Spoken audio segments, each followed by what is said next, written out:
Assalamualaikum warahmatullahi wabarakatuh. Perkenalkan, nama saya Amalia Salsabila dari Prodi D3 Keperawatan. Di sini saya akan menjelaskan tentang sistem pencernaan pada manusia. Yang pertama yaitu ada mulut. Mulut adalah pintu masuk utama sekaligus organ pencernaan yang pertama. Di sini terbagi menjadi dua tipe pencernaan, yaitu pencernaan secara mekanik dan kimia.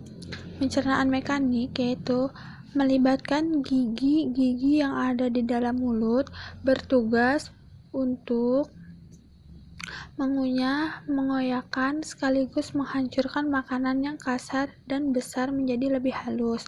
Sedangkan pencernaan kimiawi yaitu air liur atau ludah diproduksi oleh kelenjar ludah yang terletak di bawah bagian lidah dan dekat dengan rahang bawah. Esofagus atau biasa disebut kerongkongan, sebelum masuk ke lambung, makanan akan bergerak di dalam kerongkongan dibantu oleh gerakan peristaltik. Kerongkongan atau esofagus adalah saluran yang menghubungkan antara mulut dan lambung, terletak di antara tenggorokan dan lambung.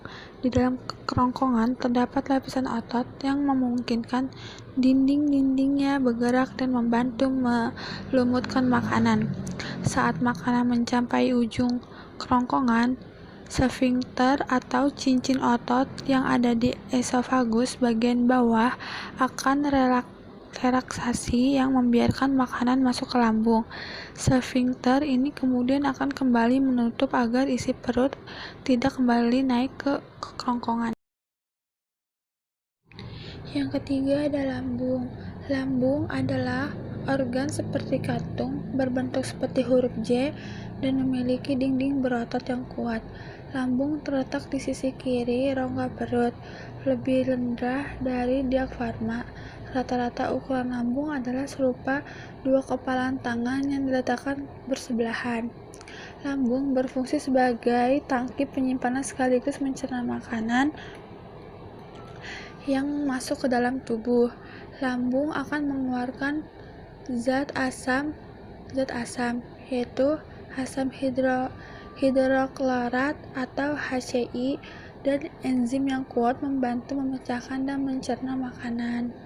Dengan bantuan enzim dan zat pencernaan, makanan di lambung akan berubah menjadi semi-semi cair yang disebut sebagai caimin.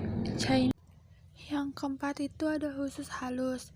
Usus halus adalah saluran kecil selebar 2,5 cm dengan panjang sekitar 10 meter. Usus halus terdiri dari 3 bagian, yaitu duodenum, usus 12 jari, jejunum, usus kosong, dan ileum, usus penyerap. Dinding bagian usus halus penuh dengan tonjolan dan lipatan. Fungsi lipatan usus halus adalah memaksimalkan pencernaan makanan dan penyerapan zat gizi yang saat makanan meninggalkan usus halus, sekitar 90% zat gizi telah diserap untuk diedarkan oleh darah. Yang kelima ada usus besar, membentuk huruf U terbalik di sekitar usus halus yang berlipat-lipat. Saluran ini dimulai dari sisi kanan bawah tubuh dan berakhir di sisi kiri bawah. Panjang usus besar sekitar 5-6 meter yang terdiri dari 3 bagian, yaitu sekum, kolon, dan rektum. Sekum adalah kantung pada bagian awal usus besar. Area ini menyalurkan hasil pencernaan makanan yang telah diserap dari usus halus menuju usus besar. Kolon adalah tempat cairan dan garam diserap dan memanjang dari sekum ke rektum. Fungsi utama dari usus besar yaitu membuang air dan mineral elektrolit dari ampas makanan yang tidak tercerna, lalu membentuk limbah padat yang dapat dikeluarkan.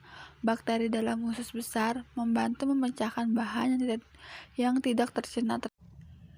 Yang keenam ada rektum dan anus. Sisi-sisi usus besar yang telah menjadi feses kemudian disalurkan ke arah rektum.